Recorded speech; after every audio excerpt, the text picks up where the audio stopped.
have is centralized power production.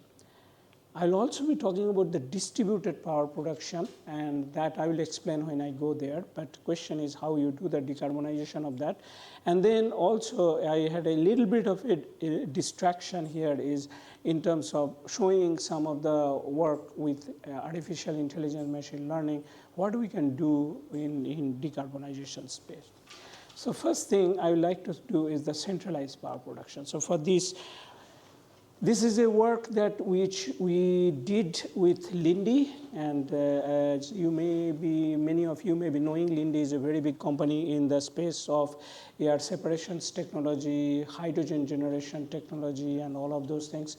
And one thought that they were actually having that as part of their hydrogen business, can the power plants, when actually you have a lot of solar and the wind and the renewables there, can the power plant actually utilize the excess power to produce hydrogen?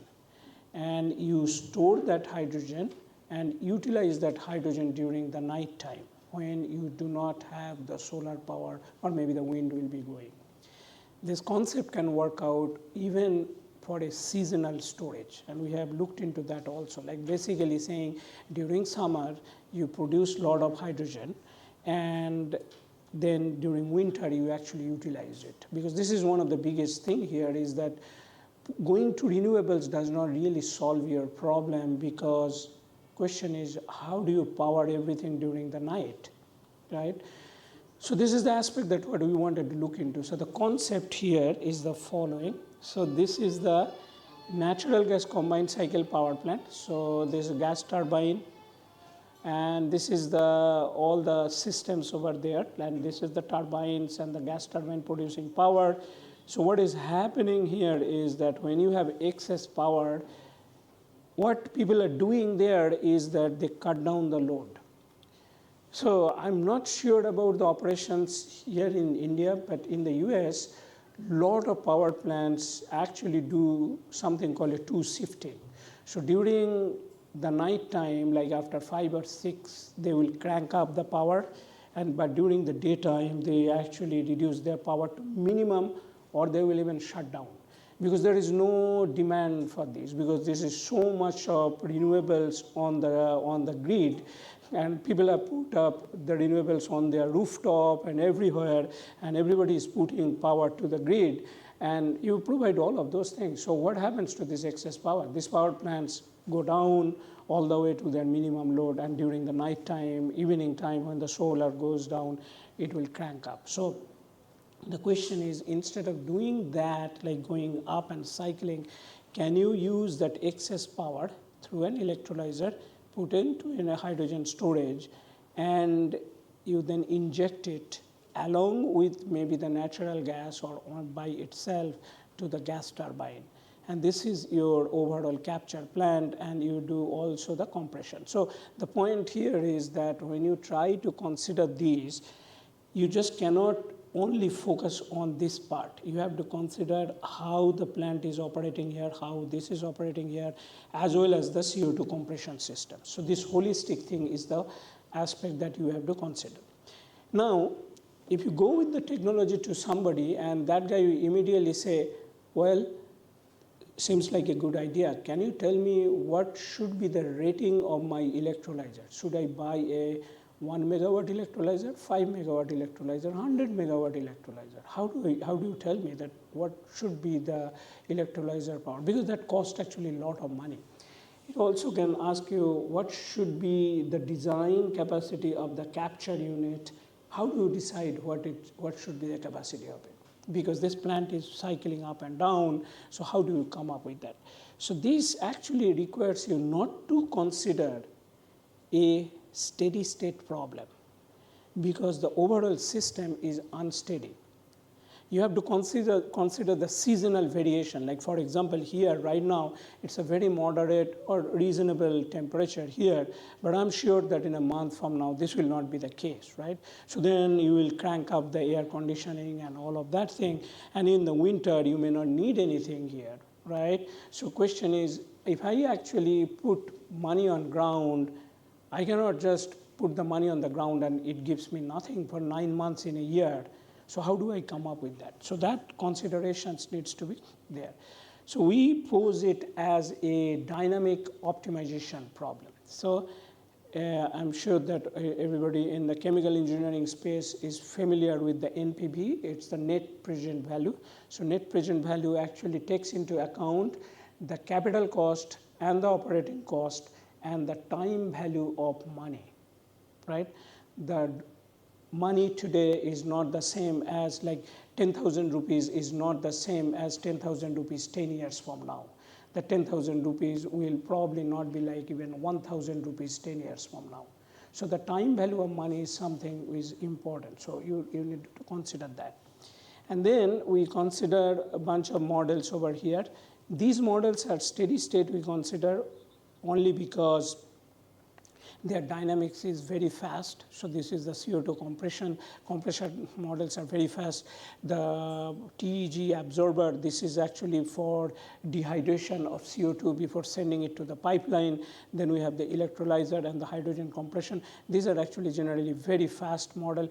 Then we have the dynamic model of that solvent-based capture. That solvent technology that we are considering is the Linde BASF technology. That's a proprietary solvent that which we consider. This is a very detailed dynamic model that which we have as part of that. And then also we have the dynamics of hydrogen storage. I will show you why we need to consider the dynamics of the hydrogen storage. Also, we have the natural gas combined cycle plant model there. And that natural gas combined cycle plant is we developed over last couple of years and validated with bunch of plant data and all of that. So that's the model that which we are using there. So how does it look like? We have the revenue, and you notice that we are making decisions every hour, 24 hours, and then for 365 days. So every hour for 365 days. So that's what we are considering. And right now we are considering every year is the same.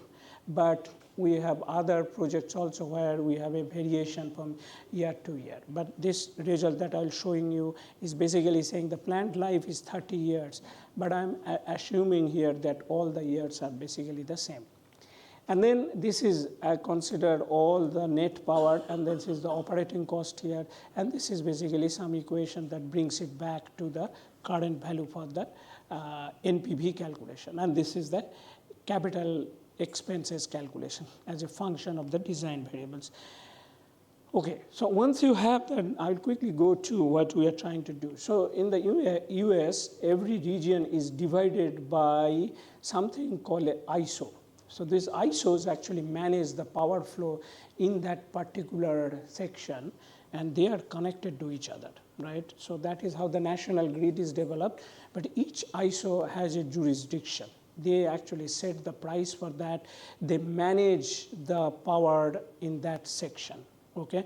And you can be a private person, and you can make a contract with the ISO, and you basically say, yeah, I will be sending you power whenever I have, or whatever. Or I'm putting a 100 megawatt power plant. I will be sending it to the grid. ISO must be, you must have a contract with the ISO. That will basically tell you that, yes, I will be taking your power and you are good to go, and you will get the money because of that. So that's how it is. So there are two ISOs that I will be mainly talking about. One is the California ISO. So as many of you who are in the talk in my workshop here, I mentioned to you before that California is one of the interesting one because they have, like last year, they had 60% renewable. So California's power demand is almost about 1/5 of that in India. So that's just a single state. They have a massive power demand, which is right now is almost like, if you take the average power demand in India, it's about 1/5, 1/4 around that. And 60% of that is in renewables actually.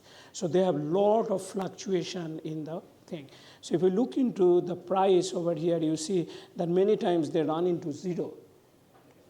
Actually, sometimes they go into negative value. So if you want to put the power in the grid, you have to pay money to the grid operator because they basically say, I don't need your power. If you make the power, I have to waste the power somewhere because so much renewables and so much sun coming there, and then you basically have you don't have that much of a demand. They will give you $0 actually. That's how it goes there. And then at certain point of time, you will see that it will pick up here. This is $1 per megawatt hour. This is maybe in a winter day, or sometimes where there is no solar and you suddenly require a lot of power there, and that is when it go up. But it actually fluctuates quite a bit there. And then there are a bunch of other cases.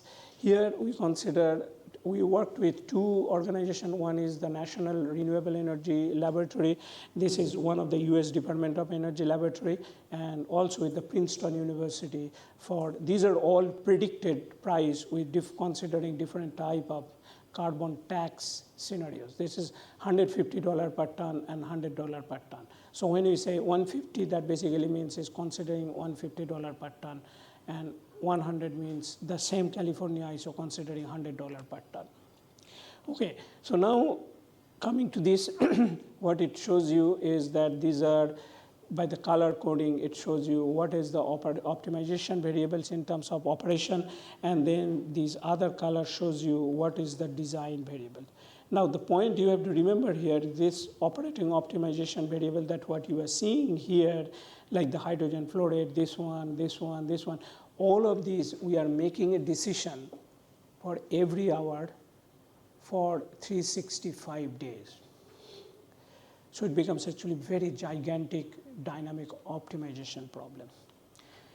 So we consider three different cases. So that LMP data that I will actually talking about, these are the LMP data. So this is known as the locational marginal price. So that basically means is that the price at which you will be actually buying the electricity from, you will be selling the electricity to the grid. So that's what is that LMP that actually stands for. So now let's see what we find. So first case is NGCC only. You basically say, I'm not going to do anything. I just sit tight here. I have an NGCC plant, business as usual. What happens? Okay. Second scenario is I have NGCC and just have a capture plant I add. That case 2. Case 3 is our proposed system, which has got NGCC capture plant, but I also add an electrolyzer which is producing hydrogen and providing you with that power. So what happens to that? I already mentioned about the design and operating decision variables, and this one we optimized in PyMO, and because this is actually, as I was telling, these are dynamic optimization, large scale. We can have as high as 2.5 million equality constant here, okay? So, and all these number of decision variables that we need to really optimize here. So let's see what is the result. So first, once the consideration we have is hydrogen storage in the vessel, and you see KISO 150. If you notice here, that just particularly notice the NPV values over here. You see that case 2 has got a higher NPV than case 1, so that means it is more economically favorable. And case 3, the proposed case, is even more economically favorable. So it is saying having that integrated system of hydrogen generation is really helpful. Another thing you will have to see here is this plant utilization. Plant utilization basically means is that if you just think about business as usual, you will be only operating 39% of the time. So 60% of the time the plant is shut down because you are not making money, you are losing money, so it will shut you down. But if you do the optimization, then it actually increases to up to 56 or 58%. This gives you the electrolyzer capacity and utilization and CO2 capture, plant capacity, and all of that thing. So it actually says the case 3 is profitable. Then we consider the hydrogen storage in cavern. So these caverns, again, I'm not sure how many of you are familiar with this. These are some new concepts, not I will say new concept. It's actually kind of a little older concept. People use this cavern for other purposes. These are being repurposed for storing hydrogen. These are actually salt caverns. So what is their capacity? This is the capacity. So this is 300 million meter cube. So as I was saying that other day, that many parts of the US, they have already identified and they have already formed these salt caverns actually, where you can actually, under those caverns, you can securely store hydrogen. No issue about actually leakage of the hydrogen. This is tested and verified. So the question is that if you do a seasonal storage, that's the level of storage that you want. Like this volume is like, if you want to do it an overground vessel, it will be taking the whole Vizag city actually for storing that level of hydrogen. So you cannot do that. You put it under the ground in a natural formation, and when you want to take it, you do it. So this is basically showing this. Even for this condition here, it shows you that case 3 is profitable compared to case 1 and case 2. So this is interesting. Then this shows you some interesting thing here. Like this shows you dynamically what is happening in terms of the cavern storage. So here you see the price is actually very low. So it is basically saying don't shut down the plant, produce hydrogen, store the hydrogen in that vessel, put it into the cavern. So this is happening during summer. And during winter, the optimizer says, well, this is the winter comes in and it is fluctuating. This tells you that those are winter months. Sometimes you produce, sometimes you don't. So then you take it from the cavern here. Notice that we are starting from 0 to 0. This is because we had an optimization constraint that basically saying wherever you start, you must finish there. So that I'm not drawing from out of nowhere. So that's why it's starting at 0 and ending at 0. Okay, but this is interesting that how it really happens over here. Now, this is the New York ISO. Again, New York is not so dominantly summer or winter. That's why there are two peaks here. So one is that you can clearly see this is also during summer and goes down, but then it is not very monotonically going down because it is not clear cut like a winter, because we do know during the fall time, sometimes the temperature will fluctuate for a couple of days or even a month, and it seems like, okay, it is not fully winter. You might still be able to produce some power. So this is what it is actually showing, but it takes into account this all the dynamics in the LMP and makes the decision at every point. Okay. So switching gear, this is a new idea about decarbonization of distributed power production. So you might get confused, what is distributed power production? So I'm not sure about Vizag, but if you are from any other place, maybe in the big cities, the power do not go off as often. But all of us know about the load setting, right? We basically say setting the load, sometimes the power will go off. But if I come and tell you that your power can never go off, period. Never, not even for a second, unless this is like almost the end of the world or something like that. If that is the scenario that you want to have, you need an extremely tight control. So in general, that is the whole idea that people do it in the US. Normally, you will never see the power go out. The only time we have seen power goes out is like there is a massive snowfall, and then because of the snowfall, the snow kept accumulating there, and then it probably, some of these transmission systems, it actually collapsed because of the weight of the snow at the top of it. So very extreme weather conditions that you will see it. Under normal conditions, you will not see this. Or maybe there is a tornado or any kind of a big storm, and then it uproots some of the transmission lines, but it could be locally. Big cities, you will never get it. Like places like New York City. New York City is fed from 4 different sides. So one side get caught, other side will get in. This got cut, another side would get in. This got cut, another side. They have a 4 type of redundancy for any location in New York City, so that you never lose power. That's the whole idea there. That type of scenario is extremely difficult to maintain. You need lot of mathematical power to do that. It's not the generation power, it's the mathematical power. You need to have that because you are always projecting and forecasting. You have to have the weather model.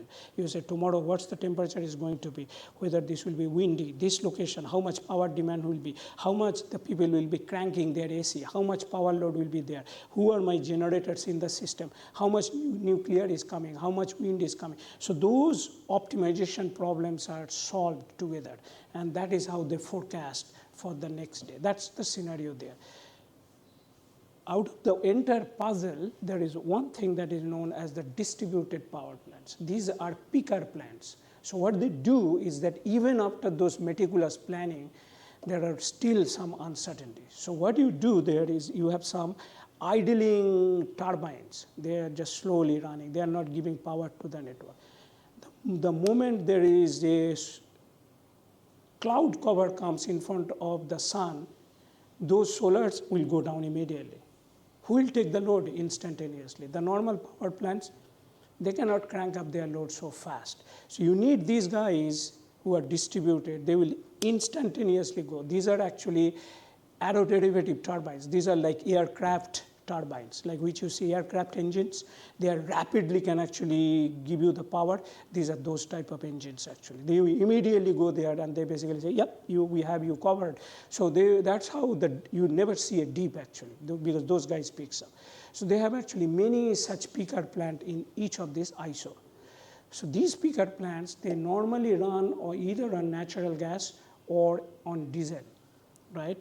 So now it is more on natural gas. These are single cycle or the simple cycle plant as opposed to combined cycle, natural gas combined cycle plants, because just like gas turbines, like that's how they have it. Like the Carnot cycle is not present there. The back end Carnot cycle is not there.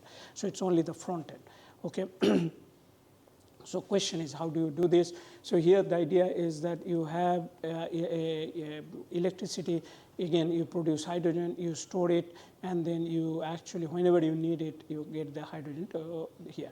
And then you have considered different tax scenario like 100%, 100%, and then we have a hydrogen injection limit, because right now many of these GE turbines that they are using it, both GE and Siemens are actually the big players in this domain. They can accommodate up to about 15 volume percentage hydrogen. So we constrain that actually to 15 volume percentage, okay? So there are different scenarios. So first is that you put a tax and then you say you must use hydrogen as 15%. So even under that scenario, it basically makes some money. It's not much, but it makes some money. Look into this interesting profile. This is too much thing, but I'm just only showing 300 hours here. This is more than 3,000 hours, but this is 300 hours. So if you notice here, you will notice that whenever the LMP actually goes down, like for example over here, that is the time when it is actually producing hydrogen. And then whenever that LMP actually goes up, the electricity price goes up over here, that time you see the gas turbine power goes up. That is actually, it is firing the hydrogen. So the optimizer actually keep optimizing it. So most cases it is basically saying, okay, you produce here, fire here, produce here, fire here, produce here, fire here. So like that, and making that optimal decisions for the entire time. Another scenario is that you are free to decide. I'll put a tax on you, CO2 tax, but you put the hydrogen, do you want to fire it? It's basically say, so this comes to the lower end, that basically we put a lower limit here. It's basically saying, no, you should not buy an electrolyzer, you just pay for the tax. You make more money by paying for the tax rather than firing hydrogen. Then the next one is the CO2 tax. We say zero, there is no penalty, but you have a hydrogen, you must fire 15%. In that case, you will see that it actually has got a good bit of a power here, and then NPV is also high. And the reason here is that the plant is not losing money. This is simply telling you one interesting thing is that putting a tax to CO2 does not solve the problem. The plant will simply shut it down. It is just basically saying is if you tax me, what will actually happen is that I will either cut my throughput or eventually I will run out of business. That's what it's basically saying. So you have to give a solution and then you put a tax. In a case that even with a tax, it can come with a solution. So this is what the optimizer is saying. It's very interesting even in real life because they have no recourse. They cannot do anything with it, right? The other one is basically CO2 tax is 0, and again, hydrogen 0 to 15. This is probably the most interesting one. Because we put a lower limit for the electrolyzer, it came to here, but you notice that hydrogen volume is 0.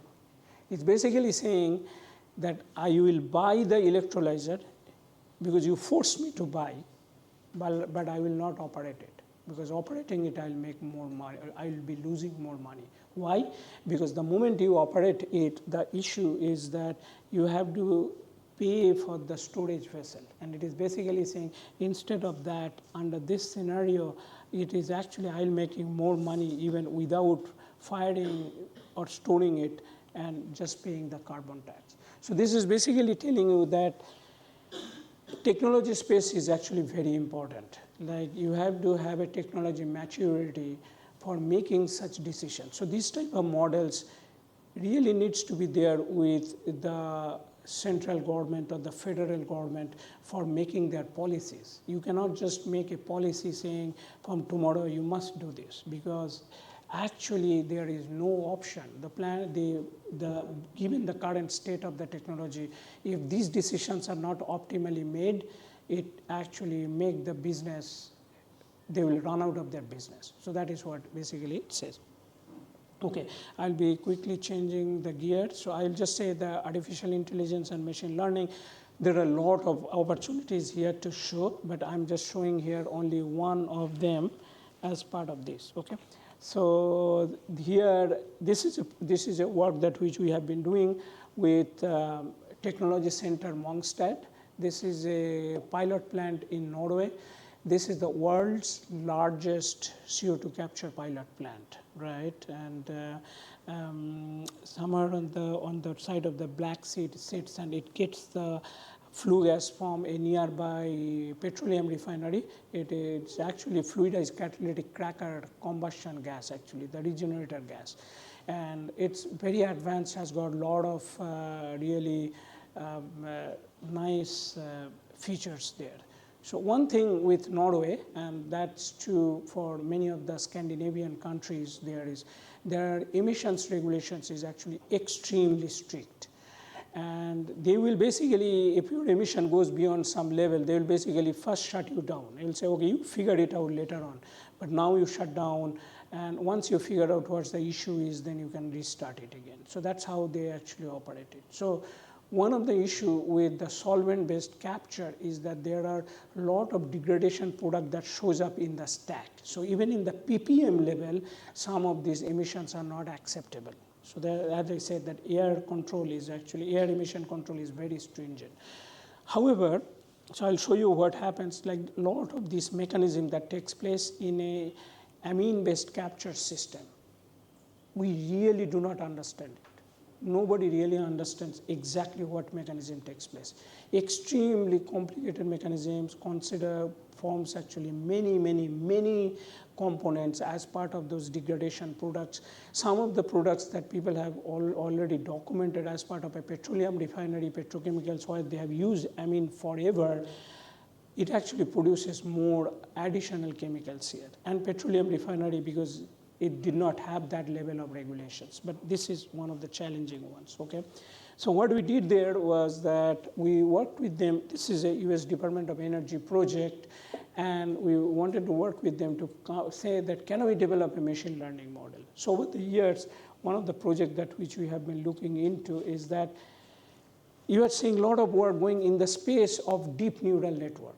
So in sometimes it can be a mindless deep neural network, to be honest with you. I mean, like you would say, oh, I have got hundreds of layers there and I have got millions of variables. Fact is, you are overfitting it. You cannot use such models for prediction. These models are okay when you give the data and you will perfectly fit, but actually what it is fitting is a noise. It's not the true data.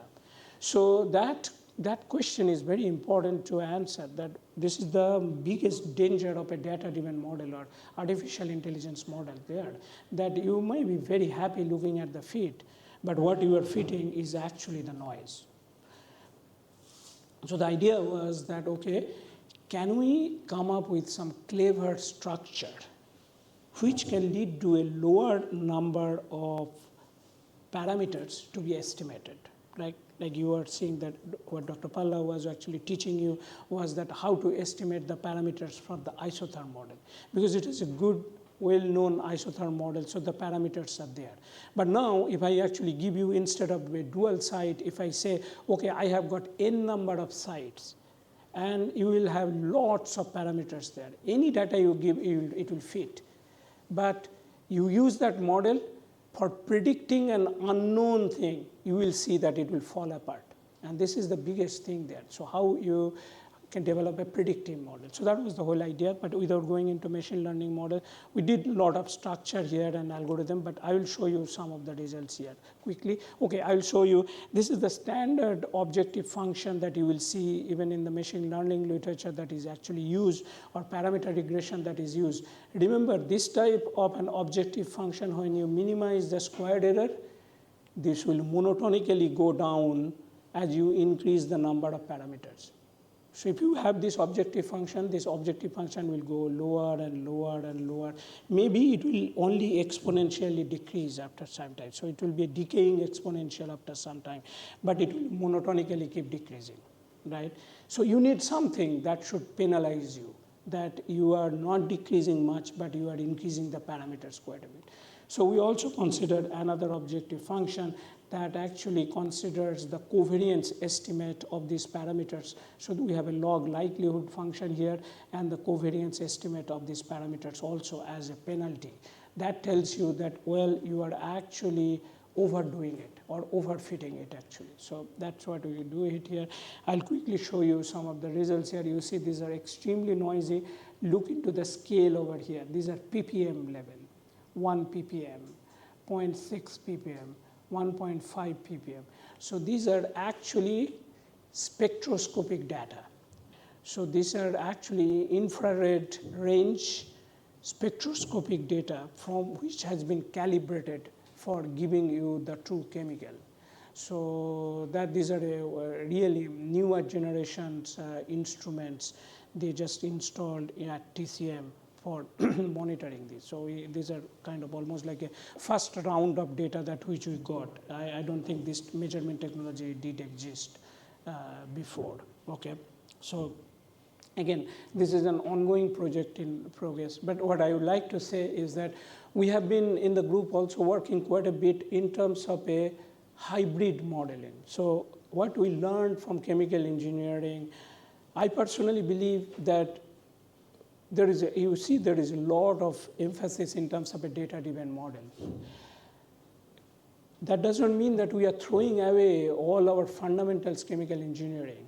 Even you can try a reaction rate, Arrhenius type of a model. It has got only two parameters, A exponential minus E over RT. If I give you the data and you try to fit it with a data-driven model, you will see you will require hundreds of parameters to fit. But the true model is given by only two parameters, A and E. This is the power of the form of the equation. That is what, as chemical engineering fundamentals, we have developed over the years, that what should be the equations. We are not giving out those fundamental knowledge that has been acquired over years. But the data-driven modeling brings a lot of strength. So idea is you can hybridize it. So use data-driven when needed and use first principle or our fundamental chemical engineering models together. So synergistically use it, exploit their strength, right? So that is what we are doing. So these emission models, yes, we are doing it, but these models can predict something. I understand this can be wrong. So we are actually also looking into physics constraint network for this type of models to basically saying, can the physics tell me that this cannot overshoot by this much? Can the derivative be constrained? Can the actual value be constrained? So this is an ongoing work here, but hybridizing is one of the good things. So in the concluding remarks, I would like to say that decarbonization is actually really required for centralized and decentralized power production, but the decarbonization strategies will be different and it will expected to vary from region to region. The solution for this part of India is not expected to be the same that if you're looking into northern part of India or the eastern part of India or western part of India, because the climates are different, the temperature projection is different, how the system cycles is actually completely different. So you must be looking into it optimally for each one of them. The other thing is that what we found out, this seasonal hydrogen storage, it seems like it might work, and this is something right now. And I think that project is still going on. There is a Mitsubishi plant coming up in Salt Lake City, Utah, in the United States, where basically the entire city of entire Salt Lake City, the idea is that it will be all powered by hydrogen, and the storage is actually over there. That salt cavern is around the Salt Lake City itself. So this is actually an ongoing work that is going there. And this model says this is feasible. You can do it. You just need a massive amount of storage. And this type of structures will give you the possibility. The other thing is the reward or the penalty. There are two approaches all over the world. It could be in form of a penalty, which I said is a tax. It could be in form of a reward, and I discussed that as part of our workshop. The reward is in terms of a tax break. So I tax you is a penalty, but I can also put it, instead of a penalty, I can give you a reward. I can basically say, whenever you are filling your tax return, you don't need to pay me this much of amount. You just take it from here. So you deduct from your tax return. So those are incentives. So both approaches can actually work. But those are essential, but that cannot be applied just arbitrarily.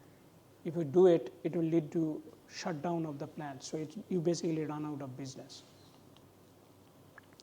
I also wanted to mention that AIML has got a lot of opportunities for sustainability. We have been looking into this quite a bit of use of AIML synergistically with chemical engineering. It is not like it's completely separate as a data-driven model, but how can the strength of both sides be mixed together to give a powerful tool that takes advantage of both sides of the world. Finally, I will be actually shamelessly advertise a little bit for the university. I will say we have a lot of opportunities at the university for the students, especially who might be interested in graduate studies. Remember, we as a professors, we always like students to come to the graduate studies. We want everybody to come to be PhD. Really, this is the most exciting thing for us, and that is why we are here. We love our profession. We want all of you to come to PhD studies. So I will say that we have have multiple area. We have a biotechnology. We work extensively with our health sciences. Our medical campus is actually on the campus itself. It's part of our university itself. We also work extensively with the energy technologies, materials, and process and energy systems engineering. When you say energy technology, this is all catalyst and those type of things. And then you can visit our website for taking more of this. looking more into all our professors' profiles. Everybody's profile is all there. You can see what are the areas that which we work on. And I'm right now our graduate admission coordinator. So if you have any questions, you can send it to me, or if you send it to that email, it comes to me actually, so I can answer any questions. Or you can ask me here actually about admission process or any other thing. Like even if you are asking it in general for any US universities, I'll be happy to share that what are the things that are needed. We are located about 3 hours drive from Washington, D.C. and 1 hour drive from Pittsburgh, and it's a typical US university town. We have about, generally during the summer when the students go, we have like almost like an empty town, like 30,000 students, but we have got a lot of pretty much anything that you get here in any big cities, you will have more than that anywhere. Everything you will get there locally. There is no issue in terms of getting any of the facilities there. So everything is actually there. And we get all admitted students get a research assistant position. And our engineering, really, for teaching assistant, we do not take anybody. We pay about $31,000 per annum. We feel that this is generally more than sufficient for any graduate students. You can travel easily, at least once in a year to India, and all students like buy their car and everything. So usually that's not a problem in terms of money, we believe. And we generally are always open for qualified graduate student and postdoctoral fellows. We have all those things. And then finally, I will like to acknowledge the students that who actually worked here: Stephen Summits, Nishant Giridhar, Ole Jienka, and Dr. Imdadul Haq and Dr. Angan Mukherjee. All of them actually contributed to the work that I presented. All the work that I presented, these were all came from US Department of Energy grants, and these are the grants that I gratefully acknowledge. And any questions, please?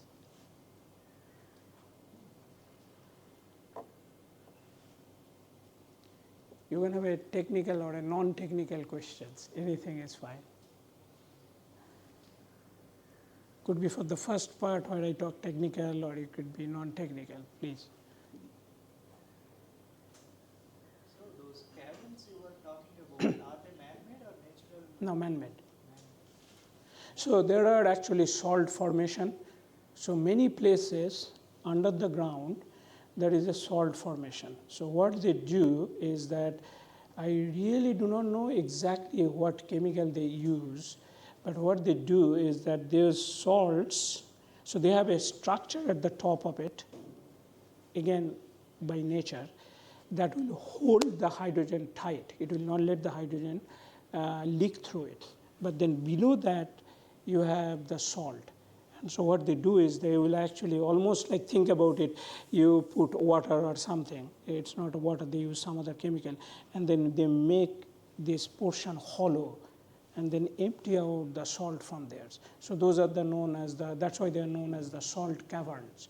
So those are the massive size salt caverns. When I was saying this is an older technology, actually air storage is, you have probably seen that a lot of work in terms of the air storage in that area. That is also one of the energy storage people are actually doing there.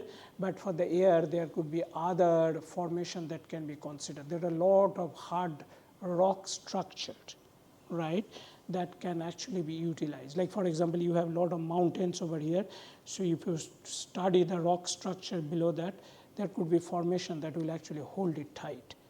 But hydrogen is, because of the safety concern, there are these formations which are actually nature-made, and you just empty it out. This works such a way that it will not let hydrogen permeate, because it became very smallest molecules. It will actually go through any of the leakages. So CO2 you can store in many places, air you can store in many places, but hydrogen you have to be very careful. That number they actually gave us, because that 300 million, this is because Linde is actually in that space of hydrogen, so we kind of based on the discussion with them. So in these caverns, hydrogen are being stored in a pure form or in terms of halides or some other? No, pure form. It's gaseous form. Yeah, this can actually withstand. I have to exactly remember, but it's actually a couple of thousand bar actually. The rock structure will hold it. Yeah, I think there was a question. The hydrogen is stored in cavern or high pressure, Right, 1000 bar. right. Yeah, there actually they have a internal compressor also. That as part of the cavern that they do actually.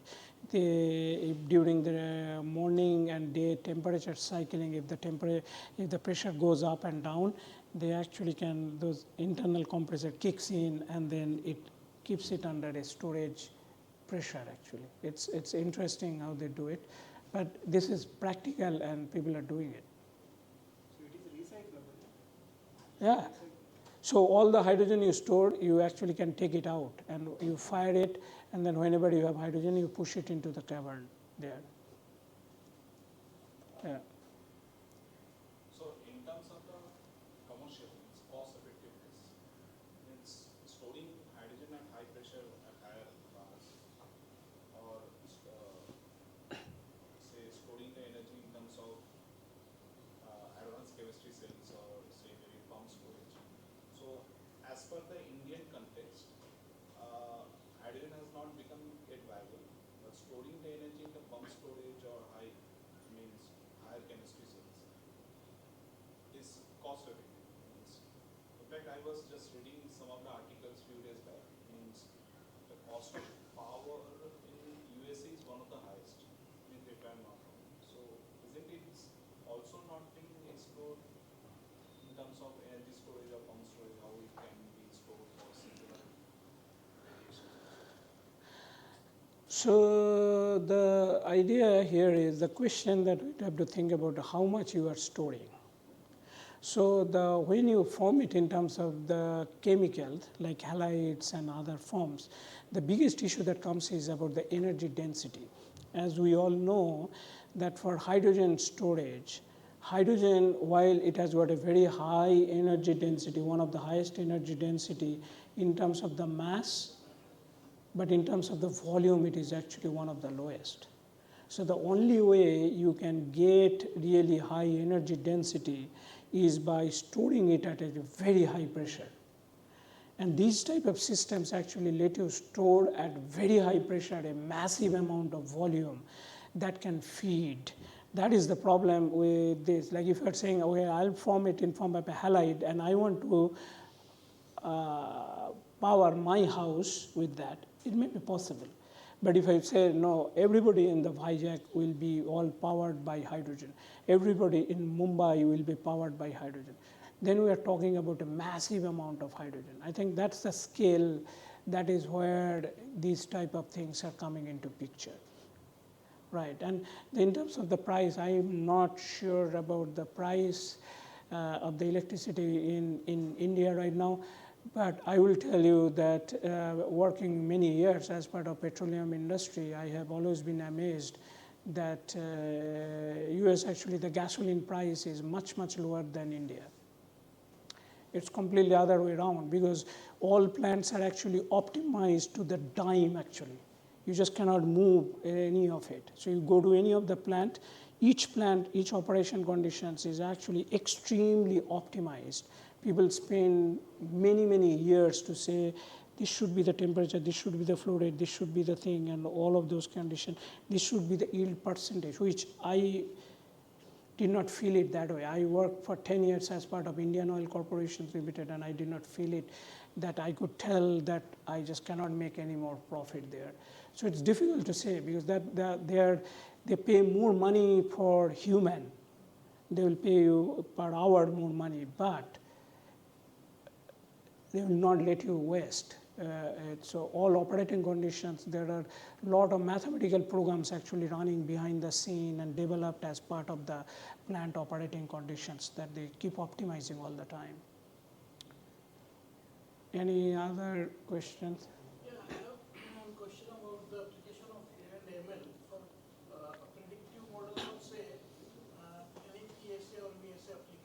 Yeah. What is the minimum number of data point we need to have to actually be very confident about the ability of the model to perform? Of the surrogate model, of course. Because from what I know, people have been publishing based on only 30, 40 experiments. But from what I read, it seems that the more the data you have, more accurate it would be, or more reliable. I wish I could answer your question. This is the answer I have been looking for, and in the current research literature, nobody knows. If the system is linear, I can give you the answer. Nobody knows this for nonlinear systems. How much data is enough for it? So there is something called a richness of the data, which you probably have heard. This thing has not been defined. So for a linear system, you tell me that this is a linear system. I can exactly tell you how much data you need. And this has been documented as part of all our system identification literature. Like if you look into the controls, Professor Lung's book, System Identification Theory for the User. If you read that book, this has got a significant coverage. It's actually from the covariant structure itself, you can tell it that how many data points you need. So if I have got n first order differential equations that I'll have, if there is no noise present there, actually n number of data points are enough for you to give that, right, in absence of noise. Otherwise, you have to give the noise characteristic. This is not known or obtained. I have actually personally thought through it for many years. I have no solutions. If I do that, this will be a seminal paper. Anybody has it, it will be a seminal paper. Nonlinear system, there is no general answer to tell you how much data is good enough. Even if you collect, like instead of 40, you collect 60 data points, and you say, oh, this is good enough, yeah, but you did not actually sample one of the nonlinear systems. And that is why you never could actually see it. So I always try to draw this and try to, well, I cannot draw it here, okay. So that's okay. So if you have a nonlinearity, the problem of the nonlinearity is that you sample from one space. And looking at the samples from the space and you sample in the neighborhood of it, it shows you have a very good match. But the problem is there is another space that exists and you never sampled it. So how do you know if you, so this is almost like not knowing what you don't know. So if I do not know what I do not know, how can I say that I know everything, right? That's the issue with the nonlinear system. But a linear systems, because the behavior is predictive, then once you sample it, you know, okay, this is, even though I sample it here, this is going to behave like this. That's the difference, actually, yeah. Okay, any other question? Okay. Very good. Maybe from the students, any questions for you guys? Another question. Uh-huh. So in the current scenario in the US, means based on the change in government or the change in government policy, so now the rather focus has been shifted from renewable to conventional, maybe coal, petroleum based, even nuclear based. So how this context is changing the that of carbon capture and treatment? Because as you were giving the example of California, California is extremely energy intensive because of all the data centers and tech hubs are being there, and they are investing highly into nuclear power. So how it is changing the energy scenario as we have defined it? I will probably refrain from getting into any political thing here, but one thing I would like to make the comment here is that it is being produced from renewables because it's not because the renewables are doing it because of the pressure from the federal government. It is because of the money. It is because it is cheaper for them to produce from the renewables. Remember what I was actually discussing before. Like for example, just hypothetically consider your case. Like if I put like you go to travel to many parts of California, you will see houses, actually everybody has got their roof covered with solar panels.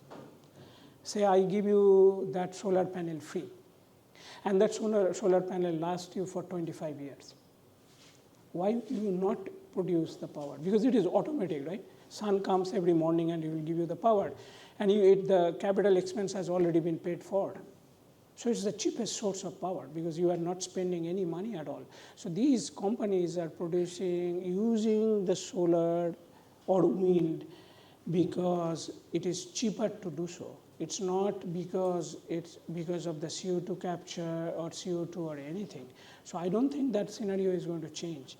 The question is that whether the rate of progression of CO2 capture project, how it will change, only time will tell.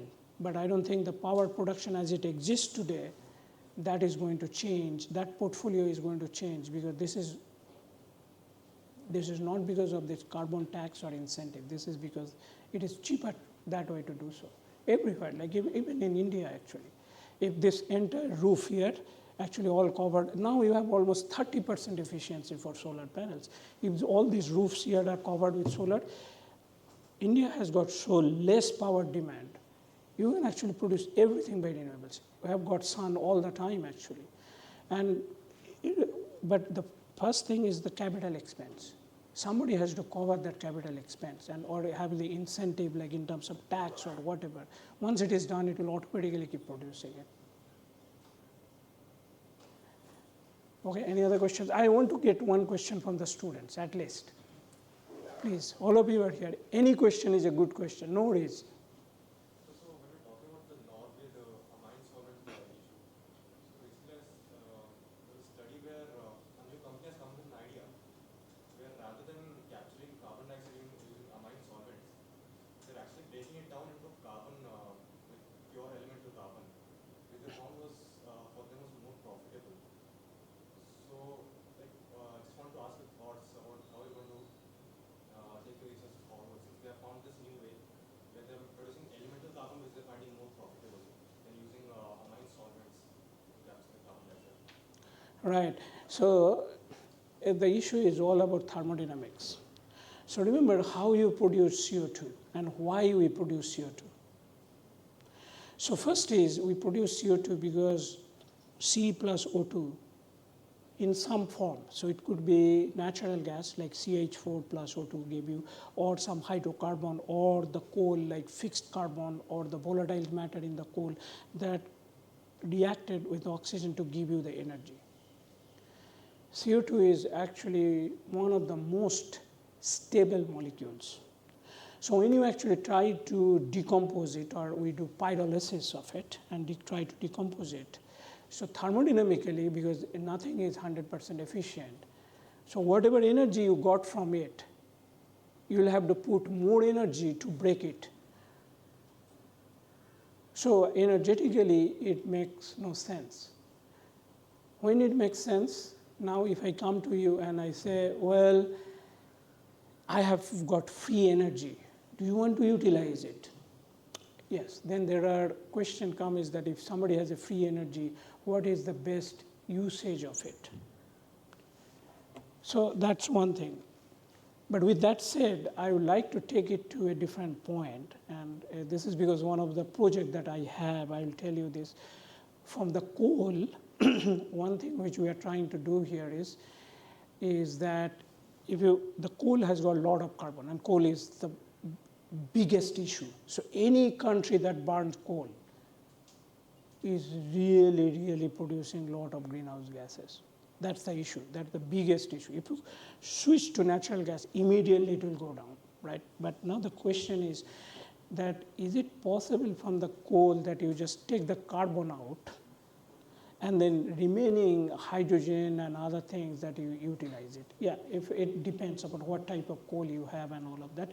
But one thing which we are trying to do is that if you can break it to get even like CH4, like methane, you can pyrolyze it and get it into carbon plus hydrogen, And that carbon we are looking for using in the lithium-ion batteries actually. The anode of the lithium-ion batteries which we are using in the car and all the cell phones and all of that, the standard anode material is a carbon.